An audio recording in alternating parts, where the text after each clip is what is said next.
relationship between Amnon and Tamar? Brother and sister. This is what we have to know.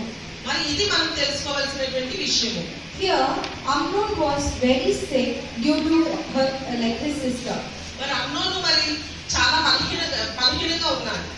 Because he loved his sister. Not in the brother and sister relationship, but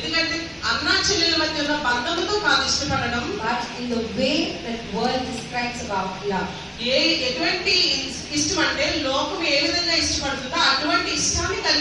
The Bible says that Amnon was so distressed over his sister Tamar, and he's become sick because she named Jonathan.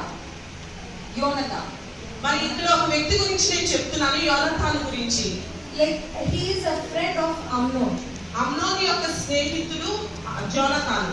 What he did, ఏం చేశాడు అక్కడ మీకు తెలుసా? One day he come to Amnon. మరి ఒక రోజు Amnon దగ్గరికి వెళ్ళి and he asked,